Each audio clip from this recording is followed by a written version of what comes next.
Halo semua, salam sejahtera Malaysia. Selamat datang ke channel Fels Lifestyle. Terima kasih kerana terus setia dan terus bersama di dalam channel ini.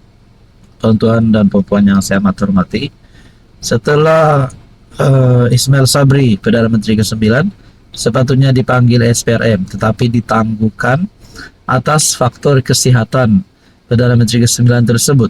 Lalu SPRM bertemu dengan doktor yang merawat Ismail Sabri, dan pada akhirnya ini satu berita terkini bertarikh 11 Mac 2025. Ini adalah keadaan terkini Ismail Sabri. Kalau nak cakap Ismail Sabri kritikal dalam kesehatannya, mungkin kita tidak boleh cakap lah sebab belum ada pengesahan. Nak cakap kritikal dalam keadaan politiknya pun tak tahulah, sebab beliau kini sudah jadi suspek di dalam siasatan RM 170 juta dan juga penemuan jongkong emas. Kesehatan Ismail Sabri belum pasti. 13 akaun bernilai lebih RM 2 juta dibekukan. Oh, adakah ini satu lagi penemuan lebih RM 2 juta yang mengejutkan? Saudara-saudara, di sini saya ada selitkan produk. Silalah tengok shopping dekat sini. Anda boleh klik, tengok mana satu, jalan-jalan, tengok mana satu yang sesuai dengan Anda, sesuai di mata, sesuai di hati. Jangan lupa klik produk itu.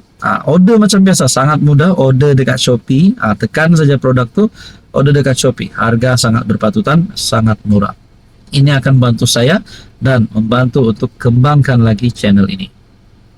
Di dalam artikel daripada Sinar Harian, tahap kesihatan bekas Perdana Menteri Ismail Sabri selepas cuti sakitnya tamat masih menjadi tanda tanya apabila doktor yang merawatnya tidak dapat mengesahkan sama ada beliau boleh dirakamkan keterangan atau sebaliknya. Jadi tertanya-tanyalah ramai orang, kenapa Dr. Ismail Sabri sendiri tidak dapat mengesahkan sama ada beliau boleh dirakamkan keterangan atau sebaliknya, sama ada beliau boleh menghadirkan diri di SPRM ataupun tidak dapat menghadirkan diri. Adakah di sini beliau ini nak mengelakkan, nak larikan diri kah, hilang kah? Entahlah. Menurut sumber SPRM, sebelum ini telah merakam keterangan doktor berkenaan bagi membantu siasatan. Hasil rakaman percakapan doktor itu, beliau tidak dapat mengesahkan keadaan kesihatan Datuk Seri Ismail Sabri. Sekiranya beliau sihat, keterangan boleh diambil oleh SPRM, katanya pada Selasa. Selain itu, sumber berkenaan turut memaklumkan bahawa sebanyak 13 akaun bank dianggarkan bernilai lebih RM 2 juta telah dibekukan setakat ini bagi membantu siasatan. Sebelum ini, SPRM telah merekodkan keterangan 36 individu dalam siasatan berkaitan kes rasuah dan pengubahan wang haram yang dikaitkan dengan bekas Perdana Menteri ke-9 itu.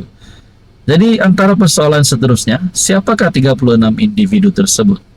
Baru-baru ini saya ingat ada orang komen di dalam channel ini berkata, siasat juga menteri-menteri waktu era Ismail Sabri menjadi Perdana Menteri. Adakah dengan ini menteri-menteri PN, menteri-menteri era Ismail Sabri menjadi Perdana Menteri pada ketika itu, antara saksi, antara 36 saksi ini, tak tahulah mereka terlibatkah, tidakkah? Kita nantikan sajalah apa yang akan berlaku selepas ini. Apa komen Anda? Hai, hello, salam sejahtera Malaysia. Selamat datang ke channel Fels Lifestyle. Terima kasih kerana terus setia dan terus bersama di dalam channel ini. Tuan-tuan dan puan yang saya amat hormati, setelah isu Ismail Sabri rasuah yang melibatkan nama Perdana Menteri ke-9 disahkan oleh SPRM, beliau adalah saksi. Semua berkaitan dengan isu Perdana Menteri ke-9, RM 170 juta dan juga jongkong emas. Rupanya di dalam ruangan komen melalui channel ini, saya telah terima satu komen yang panas, yang pasti mengejutkan penyokong Zahid Hamidi dan penyokong UMNO. Di sini saya akan paparkan. Anda lihat komen ini berkata, memanglah Zahid tu kena letak jawatan sebab 47 DNA. Apa komen Anda berkaitan dengan komen daripada salah satu viewers ataupun mungkin subscriber daripada channel ini? Oke, baik saudara-saudara, sebelum kita teruskan, di sini saya ada selipkan beberapa produk. Bolehlah tekan dan tengok mana satu produk yang sesuai di hati, sesuai di mata.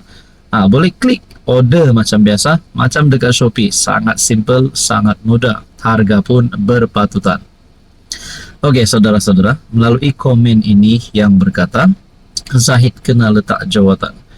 Mungkin ini adalah gesaan daripada netizen untuk Zahid letak jawatan. Tapi agak-agaknya, adakah berkaitan dengan kes Ismail Sabri ini? Kenapa tiba-tiba ada di dalam ruangan komen ini berkata Zahid kena letak jawatan pula? Persoalannya, yang pertama, letak jawatan sebagai apa? Adakah sebagai Presiden UMNO, ataupun sebagai pengurusi Barisan Nasional, ataupun sebagai timbalan Perdana Menteri? Nah, kalau ini berlaku, pasti menjadi satu peletakan jawatan yang mengejutkan ramai. Nah, saudara-saudara, menurut Anda, setelah ada gesaan terhadap Zahid untuk letak jawatan, mestilah kita akan fikir, siapa pengganti Zahid Hamidi yang seterusnya? Pengganti beliau sebagai Presiden UMNO, pengganti beliau sebagai pengurusi Barisan Nasional, dan pengganti Zahid Hamidi sebagai timbalan Perdana Menteri. Mungkinkah ada beberapa nama yang pemimpin-pemimpin terkenal, berpengaruh kuat yang boleh menggantikan Zahid Hamidi? Apa yang saya lihat, Zahid Hamidi memang mempunyai pengaruh yang besar di dalam UMNO. Tapi adakah relevan untuk menggesa beliau letak jawatan begitu saja? Jadi saudara-saudara yang saya hormati, berkaitan dengan komen ini, apa pula pandangan dan penerimaan Anda? Silakan komen di bawah. Teruskan bersama di dalam channel ini. Hai, hello, salam sejahtera Malaysia. Selamat datang ke channel Fels Lifestyle. Terima kasih kerana terus setia dan terus bersama di dalam channel ini. Saudara-saudara, selain lagi ceritanya, selain daripada isu Perdana Menteri ke-9, isu rasuah yang kita dengar, antara yang menjadi top story ataupun antara yang menjadi hits di kalangan rakyat Malaysia dan khususnya di negeri Sabah ialah berkaitan dengan skandal rasuah Sabah. Kali ini ada perkembangan terkini yang melibatkan nama speaker Dun Sabah. Video skandal Sabah baru RM350,000 muncul. Speaker dakwa bohong. Sebuah video baru berkaitan skandal Sabah muncul dengan kandungannya memaparkan perbincangan melibatkan speaker Dewan Undangan Negeri Dun Sabah, Kazim Yahya. Oke, baik saudara-saudara, di sini saya ada selitkan beberapa produk. Anda boleh lihat mana satu produk yang sesuai dengan Anda. Ngam di hati, ngam di mata, jangan kasih lama, tekan produk itu. Order sangat mudah dan sangat simple. Order macam biasa, macam dekat Shopee. Usahawan yang mengeluarkan video tersebut ke-9 sejak November tahun lalu mendakwa bahawa dia memberi rasuah kepada beberapa adun Sabah sebagai pertukaran untuk lesen penerokaan mineral. Pembocor maklumat itu juga mendakwa Kazim menggunakan kedudukannya untuk meminta projek daripada Ketua Menteri Sabah, Haji Jinor. Namun, speaker tersebut menafikan dakwaan berkenaan dan menyifatkan ia sebagai pembohongan. Saya dengan tegas menafikan dakwaan tidak berasas ini. Ia adalah pembohongan yang nyata bertujuan untuk mencemarkan reputasi saya. Saya tidak pernah menggunakan kedudukan saya untuk meminta atau menerima sebarang projek. Saya memberi amaran keras terhadap penyebaran kenyataan fitnah dan palsu. Sekiranya ada mana-mana pihak menerbitkan atau menyebarkan dakwaan sedemikian tanpa asas yang sah, saya tidak akan teragak-agak untuk mengambil tindakan. Undang-undang bagi melindungi integriti saya, katanya kepada Malaysia Kini. Persoalannya, dalam artikel ini berkata, pada satu ketika Kazim menawarkan untuk memulangkan RM350,000, tetapi usahawan tersebut yang suaranya telah diubah dan wajahnya tidak kelihatan menolaknya. Kalau benarlah speaker Dun Sabah ini terlibat dengan rasuah ini, orang-orang di Sabah, rakyat Sabah pasti akan mulai bersuara.